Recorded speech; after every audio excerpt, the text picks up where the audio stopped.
लक्ष्मीः करमध्ये सरस्वती। एक ओंकार सतनाम करता पुरख निरंकार।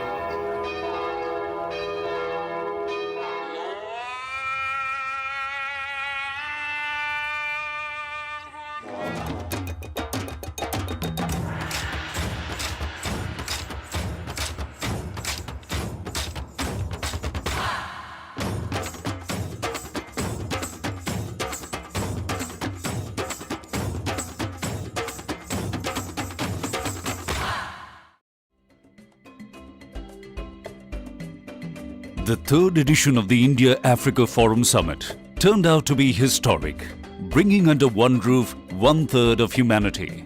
It was the largest African summit ever on foreign soil in New Delhi from October 26th to 29th.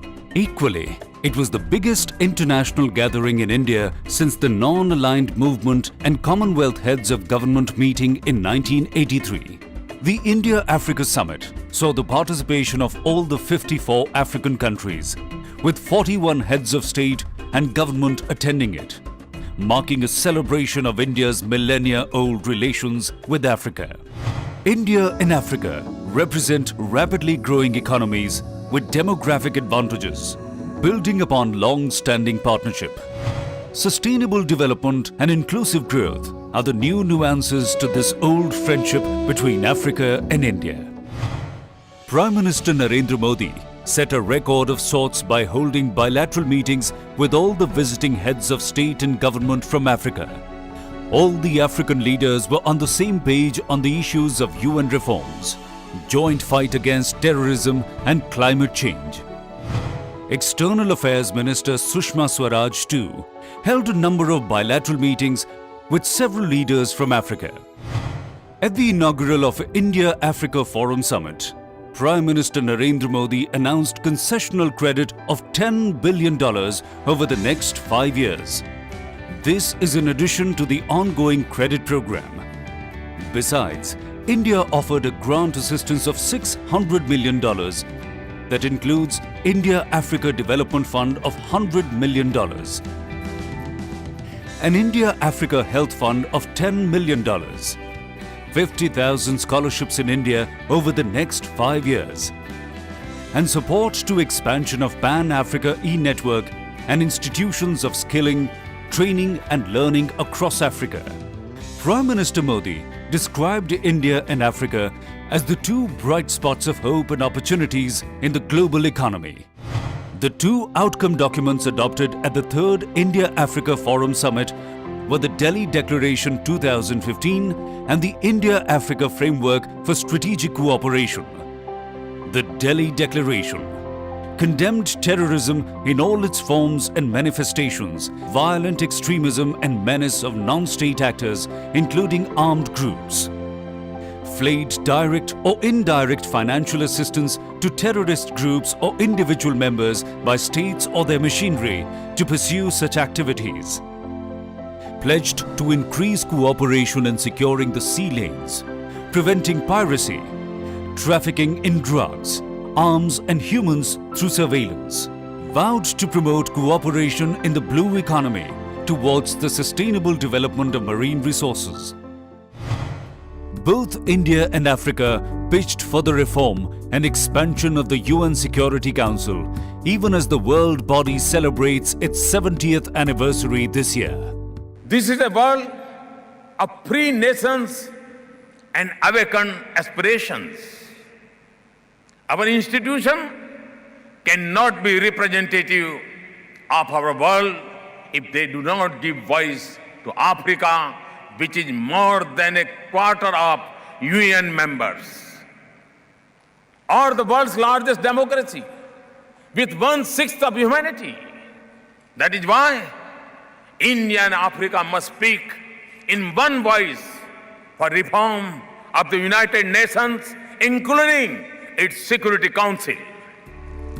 Echoing this sentiment, Zimbabwe President Robert Mugabe said, "We have remained underdogs at the United Nations, where we should have been treated on equal terms as human beings equal to others. An exhibition was mounted on the sidelines of the summit, inaugurated by the African Union Trade Commissioner, Mrs. Fatima Harum, and Minister of State for External Affairs, General V.K. Singh. It encompassed multiple sectors, including agriculture, energy, healthcare, infrastructure, technology, innovation, and education. For India and Africa, it is a win-win partnership. Indian investment, led by the private sector, is $30 billion and rising. India extends concessional lines of credit to the tune of $7.4 billion, which is responsible for creation of about 137 projects in 41 countries. India's trade with Africa in the last 15 years has gone up 20 times to an impressive figure of $70 billion. At the India-Africa Business Forum, External Affairs Minister Sushma Swaraj emphasized on widening and deepening of trade and investment ties. The India-Africa Forum Summit has provided a useful platform to not only partner in development but also address issues in expanding our trade and investment ties. Having realized the need for greater access to India's market to African goods and exportable commodities, India was among the first developing countries to offer the duty-free tariff preference, that is DFTP scheme, in 2008. The Trade Ministers' Conference provided a useful opportunity to discuss ways to expand the Indian and African economic and commercial cooperation. Even before India attained independence, there were close links with Africa. Mahatma Gandhi and Nelson Mandela are the shared icons of India and South Africa. For India, 2015 is special as it marks the centenary of the return of Mahatma Gandhi from Africa. The sartorial diplomacy was at its best as the African leaders sported the traditional Indian kurtas and jackets besides colourful safas or headgear at the dinner hosted by Prime Minister Modi, reflecting the oneness of India and Africa. The India-Africa Forum Summit saw the flowering of friendship. Fragrance of roses from this friendship garden will cross the oceans to spread the message of love and solidarity between India and Africa.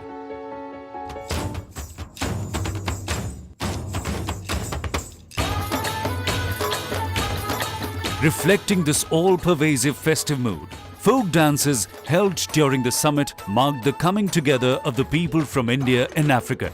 The cultural program succeeded in creating the fusion that will long resonate both in India and Africa.